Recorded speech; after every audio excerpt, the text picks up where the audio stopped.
శ్రీమాత్రే నమః శ్రీ గురుభ్యో నమః. మనకు జనవరి మాసంలో సంక్రాంతి తర్వాత నుంచి అంటే మకర సంక్రమణం పూర్తయిన తర్వాత నుంచి జనవరి 16వ తారీఖు నుంచి ఫిబ్రవరి 2వ వారం వరకు కూడా ఉన్నటువంటి చతుర్గ్రహ కూటమి చతుర్గ్రహ సంచారము అంటే సూర్యుడు మకరం నుంచి దాటి అతని యొక్క ప్రయాణం కొనసాగిస్తూ మార్చి 29వ తారీఖు వచ్చేసరికి అది షష్టగ్రహ కూటమిలోకి వెళ్ళిపోతుంది. అంటే మీనంలోకి ఈ గ్రహ సంచారం అంతా కూడా చేరుతుంది. సాధారణంగా ఏంటంటే మనకి షష్టగ్రహ కూటమి గతంలో వచ్చినప్పుడు 2021వ సంవత్సరంలో వచ్చినప్పుడు ఏంటంటే కర్కాటకంలోకి చంద్రుడు, అలాగే సింహ లగ్నంలోకి సూర్యుడు, అలాగే ఈ యొక్క సింహరాశిలోకి సూర్యుడు, అలాగే మకర రాశిలోకి శని, అలాగే ఈ యొక్క కన్యా రాశిలోకి బుధుడు, ఇలా ఆ గ్రహాలు ఆ సంచారం రావడం వల్ల ఆ యొక్క గ్రహ సంచారం చేయడం వల్ల మంచి శుభ ఫలితాలు ఇచ్చాయి. కానీ ఇప్పుడు వచ్చేటువంటి ఈ యొక్క చతుర్గ్రహ షష్టగ్రహ కూటమి కాస్త ప్రమాదం అని చెప్పొచ్చు. తదుపరి కుంభరాశి వారికి సంబంధించి ఈ యొక్క జనవరి 15 నుండి ఫిబ్రవరి 2వ వారం వరకు ఎలా ఉందో ఇప్పుడు మనం తెలుసుకుందాం.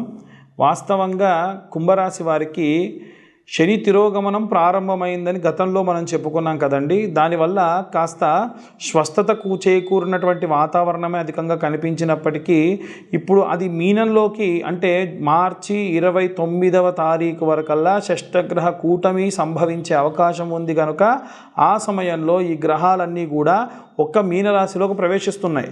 కాబట్టి మీరు చాలా జాగ్రత్తగా చేయాల్సినటువంటి పనులు ఏవైనా సరే, విద్యార్థులు కానీ, గృహిణులు కానీ, ఉద్యోగస్తులు కానీ, సినీ రాజకీయ రంగాల వారు కానీ, వ్యాపారస్తులు కానీ, వివాహం కోసం ఎదురు చూస్తున్న వాళ్ళు కానీ, అలాగే కోర్టు వ్యవహారాల్లో చూస్తున్నటువంటి వారు కూడా చాలా క్రూషియల్ టైం. చేయాల్సినటువంటి పనులన్నీ కూడా పెండింగ్ లేకుండా పూర్తి చేసుకోండి.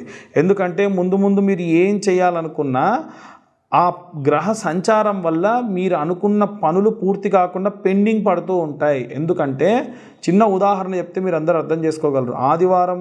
ఆదివారం తర్వాతకి సోమవారం, మంగళవారం 3 రోజులు సెలవులు వచ్చాయనుకోండి. బుధవారం మీరు ఎక్కడన్నా ఉద్యోగానికి వెళ్ళాలన్నా, పిల్లలు స్కూల్కి వెళ్ళాలన్నా బాగా బద్దకిస్తారు. అవునా కాదా? కాబట్టి స్వక్షేత్రంలో ఉన్నప్పుడున్నంత తేజస్సు, అంత ఉత్సాహము ఎప్పుడైనా సరే ఆ గ్రహానికి తర్వాతకి ఉండదు. కాబట్టి విద్యార్థులు కానీ, గృహిణులు కానీ చేయాలనుకున్న పనులు పూర్తి చేయండి. అలాగే ఉద్యోగస్తులు వ్యాపార సంబంధితమైనటువంటి వ్యవహారాల్లో ఏవైనా సరే తీసుకునే నిర్ణయాలున్నా, మార్చే మార్పులున్నా, ఉద్యోగం మారాలనుకున్నా ఇది కరెక్ట్ టైం. ఇమీడియట్గా మారిపోండి. తర్వాతకు మారాలనుకుంటే మధ్యలో వేరే ఉద్యోగం రాక ఉన్న ఉద్యోగం పోయి ఉద్యోగస్తులు ఇబ్బంది పడే అవకాశం అధికంగా కనిపిస్తుంది.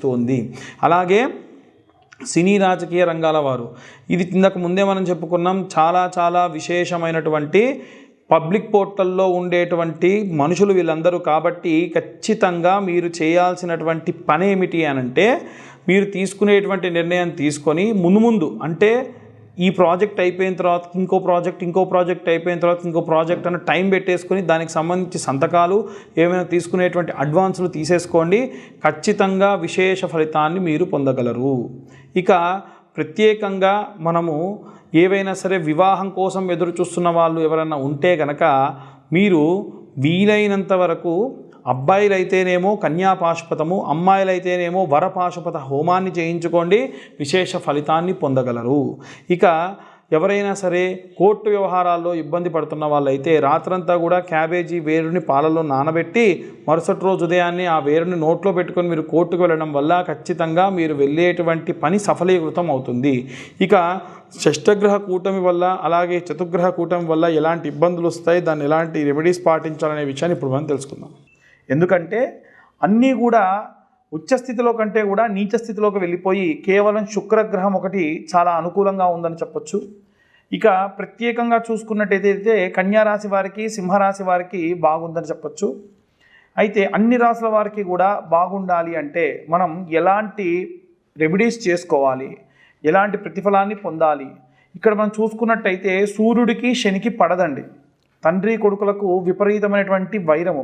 అందుకే మకర సంక్రమణం జరిగే సమయము వాతావరణం కూడా మారిపోతుంది. వివాహాలు చేయడానికి కుదరదు. శుభ కార్యక్రమాలు, శుభాది క్రతువులు ఏవి కూడా చేయకుండా ఉండడం మంచిది. చలి కూడా తీవ్రత దాలుస్తుంది అని అంటారు.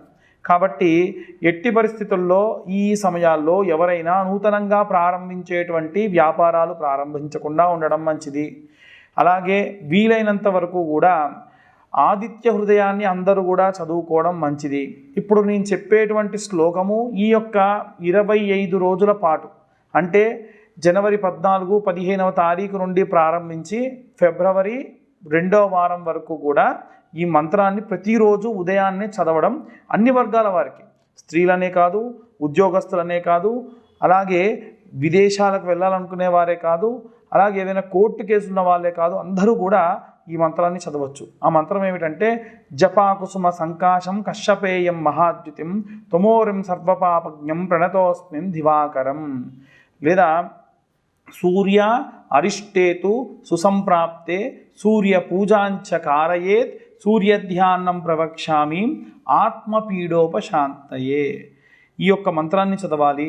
అలాగే విశేషంగా ఏవైనా మనం పూజ చేయదలుచుకుంటే ఆదిత్య హృదయం అనేటువంటిది మనం చదవకపోయినా ఆ మంత్రం కేవలం విన్నా కానీ అష్టైశ్వర్యాలు సిద్ధిస్తాయట. ప్రతిరోజు ఉదయం 6:30 నుంచి 7:30 మధ్య ప్రాంతంలో ఈ యొక్క మంత్ర పఠనం చేయడం చాలా చాలా శ్రేయస్సుకరం. ఇక ప్రత్యేకంగా గ్రహాలకు సంబంధించి బుధుడు, శుక్రుడు, అలాగే రాహు, ఈ యొక్క బుధ గ్రహానికి సంబంధించి, శుక్రగ్రహానికి సంబంధించి, రాహుగ్రహానికి సంబంధించినటువంటి ఏవైనా సరే మంత్రములు చేసుకోవడం, మంత్రములు చదవడం చాలా శ్రేయస్సుకరమని మన వేద పురాణాల్లో చెప్పడం జరిగింది ఈ యొక్క మకర సంకరణ సమయంలో. కాబట్టి ఏ మంత్రం చదవాలి అంటే హిమకుంద మృణాలాభం దైత్యానాం పరమంగురుం సర్వశాస్త్ర ప్రవక్తారం భార్గవం ప్రణమామ్యహం. మళ్ళీ చెబుతున్నానండి. హిమకుంద మృణాలాభం దైత్యానాం పరమంగురుం సర్వశాస్త్ర ప్రవక్తారం భార్గవం ప్రణమామ్యహం.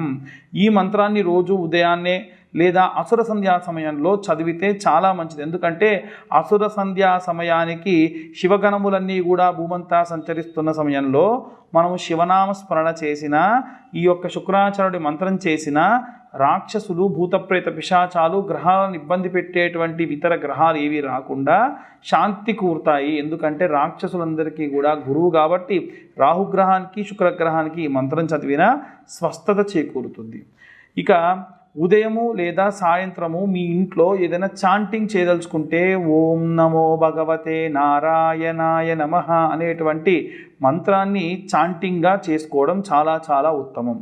లేదా ఓం నమో నారాయణాయ నమః అనేటువంటి మంత్రాన్ని కూడా రోజు చదవడం చాలా చాలా ఉత్తమం. విశేషంగా విప్ప నూనెతోని లేదా అష్టమూలికా తైలంతోని రోజు దీపారాధన చేయండి. చాలా చాలా విశేషమైనటువంటి ప్రతిఫలాలు పొందుతారు. ఈ యొక్క గ్రహస్థితుల వల్ల ఇబ్బంది పడేటువంటి వారెవ్వరూ కూడా ఇబ్బంది పడకుండా ఉంటారు. ఇక ప్రత్యేకంగా మీ అందరికీ చెప్పవలసినటువంటి విషయం ఏమిటంటే మీ యొక్క డేట్ ఆఫ్ బర్త్ టైం లేకుండా చాలామంది పేరు బలం మీద జాతకాలు చెప్పండి అని చెప్పి ఫోన్లు చేస్తూ ఉన్నారు. డేట్ ఆఫ్ బర్త్ టైం లేకుండా ఎవరైనా జాతకం చెబుతానంటే నమ్మకండి. నాతో సహా ఎవ్వరు అన్నా సరే నమ్మకండి. ఎందుకంటే డేట్ ఆఫ్ బర్త్ టైం లేకుండా జాతకం చెప్పడం అనేటువంటిది చాలా చాలా మూర్ఖత్వం. ఇప్పుడు పేరు బలం మీద చెప్పాలి అంటే రాము అన్న పేరు గల వాళ్ళందరూ ఒకేలా ఉంటారా? ఉండరు కదా. కాబట్టి ఎట్టి పరిస్థితుల్లో మీరు పేరు బలంతో జాతకాలు చెప్పించుకోకండి. ఒకవేళ మీ పేరు కనుక జన్మనామం అయితే, ఒక ఆయన పేరు కుల్లయ్య, ఎందుకంటే కు అనే అక్షరంతో పెట్టాలి, మూడు అక్షరాల్లో పెట్టాలంటే కుల్లయ్య అని పెట్టారు. ఆయనది జన్మనామం, జన్మనామాలు అలా ఉంటాయన్నమాట. కాబట్టి అలాంటి వారు మీరు చూయించుకోండి జాతకం, పర్లేదు. కానీ మీది జన్మనామం కాకుండా వ్యవహారం అంటే తాతల పేర్లో, తండ్రుల పేర్లో, దేవుళ్ళ పేర్లో పెట్టేశాము, మీ డేట్ ఆఫ్ బర్త్ ఏంటో తెలియదు అనుకున్న వాళ్ళు చేయి చూయించుకొని హస్త సాముద్రికం ద్వారా మీ జాతకాలు చూయించుకోవచ్చు. కానీ డేట్ ఆఫ్ బర్త్ టైంతో చూయించుకోవచ్చు. కానీ ఉత్త పేరుతో జాతకం చూయించుకోవడం అనేటువంటిది చాలా చాలా తప్పు, అది కరెక్ట్ కాదు. ఇక చాలామంది మాకు ఊరికనే ఫోన్ చేసి వాళ్ళు ఎక్కడ ఏ పరిస్థితుల్లో ఉన్నారో, మేము ఏ పరిస్థితుల్లో ఉన్నాము అనేది కూడా తెలియకుండా డైరెక్ట్గా జాతకం గురించి అడిగేస్తూ ఉన్నారు. దయచేసి అలా చేయకండి. వాట్సాప్ చేయండి, మీ కింద కనిపించేటువంటి నెంబర్తోని వాట్సాప్ చేయండి. అప్పుడు మీ ప్రాబ్లం ఏంటి, మీ డేట్ ఆఫ్ బర్త్ ఏంటి, టైం ఏంటో పెట్టండి. మా యొక్క టీం ఉంటుంది, వాళ్ళు మీతోని రెస్పాండ్ అవుతారు, మాట్లాడతారు. మీ యొక్క జాతకానికి సంబంధించిన ఇబ్బందా, వ్యవహారానికి సంబంధించిన ఇబ్బందా అన్నీ కూడా మాట్లాడి డీటెయిల్డ్గా నాతో మాట్లాడడానికని ఒక టైం కేటాయిస్తారు. ఎందుకంటే పొద్దున్న లేస్తే ఫోన్ కాల్స్ బాగా వస్తున్నాయి, ఊరకనే మాట్లాడేవాళ్ళు, సరదాగా మాట్లాడేవాళ్ళు చాలామంది చేస్తున్నారు. అన్యథా భావించరాదు, అందరి ఇబ్బందులు తీర్చడానికే మేము ఉన్నాం. కానీ మీరు మాట్లాడే టైంలో వేరే వాళ్ళు ఇబ్బంది ఉన్న వాళ్ళు కూడా చాలా ఇబ్బంది పడుతూ ఉన్నారు. అయితే జాతకానికి సంబంధించి కూడా పాపం ఎంతోమంది చాలా చోట్లకి వెళ్ళి 10,000, 20,000, 15,000 ఖర్చు పెట్టుకున్న వాళ్ళు ఉన్నారు. మీ జాతకం పూర్తిగా 60 పేజీల్లో చేత్తో రాయడం కుదరదు కాబట్టి కంప్యూటర్లో నేను క్యాలిక్యులేట్ చేసి 60 పేజీల్లో జాతకం ఇవ్వడం జరుగుతుంది. 60 కంటే ఎక్కువ కూడా ఇచ్చిన సందర్భాలు కూడా ఉన్నాయి. దీనికి కాను మేము తీసుకునేటువంటి రుసుము 2,111 రూపాయలు.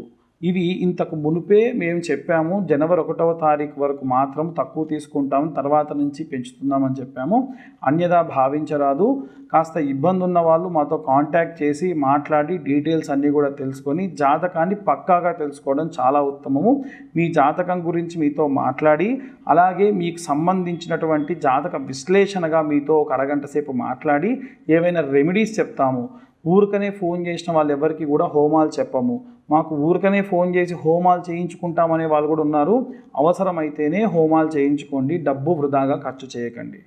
అందరూ కూడా ఈ యొక్క నూతన సంవత్సరంలో సంతోషంగా ఉండాలని కోరుకుంటూ అందరికీ కూడా సంక్రాంతి శుభాకాంక్షలు.